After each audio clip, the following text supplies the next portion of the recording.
আসসালামু আলাইকুম প্রিয় পাইপ ফিল্টার ভাইয়েরা। আপনারা যারা পাইপের ফিটিংয়ের কাজ করেন, প্লাম্বারের কাজ করেন, তারা অবশ্যই একটু আমার এই ভিডিওটা দেখবেন। বিকজ এই এই টাঙ্কিগুলো আমার 10টা টাঙ্কি। কিছুদিন আগে আরও দুইটা হয়েছিল, লিক হয়েছিল, আমি রিপেয়ার করে দিয়েছি। আলহামদুলিল্লাহ এখন ঠিক আছে। এখন এক সপ্তাহ যাবত আবার এইটা ট্যাঙ্কিটা আবার লিক হচ্ছে। ওই যে পাইপ লাগানো হয়েছে যেখান দিয়ে পানি আউটলেট হয়, সেখান দিয়ে সাইড দিয়ে ট্যাঙ্কিটা ফেটে গেছে, এখানে লিক হচ্ছে। আমি সেই লিকটা রিপেয়ারিং করছি, কিভাবে করতে হবে দেখাচ্ছি।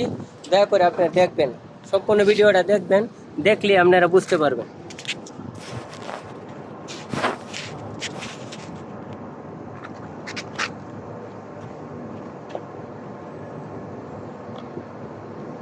এই যে ভিডিওটা দেখছেন, সরি, এই যে লিকটা, ওই যে এখান দিয়ে প্রচুর লিক হচ্ছিল সকালে।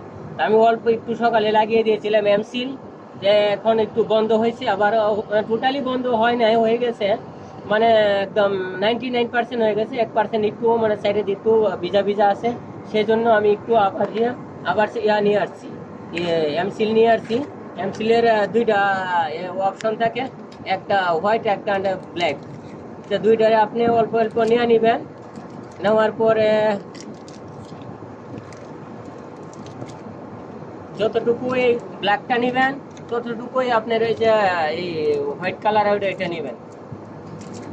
নিয়ে দুইটারে ভালো করে, এই যে আমি সমান সমানই নিয়ে নিয়েছি দুইটারে। এটা ব্ল্যাক আর এটা হচ্ছে হোয়াইট, এই দুইটারে মনে করেন আমি ভালো করে, যে একটু শক্ত ছিল সাইডে যেমন আগের অরিজিনালি, এটা আমি দুইটার ভালো করে মোল্ডিং করে নিচ্ছি, মানে মিক্সিং করে নিচ্ছি।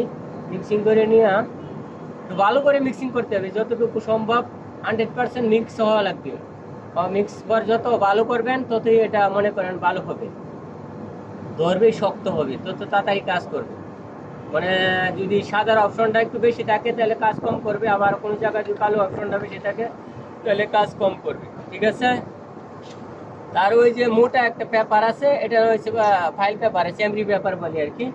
তো এই পেপারটা দিয়ে আপনি করবেন, এই যে যতটুকু জায়গার মধ্যে আপনি লাগাইবেন, এটা পুরাটা একটু করে আপ করে নেবেন।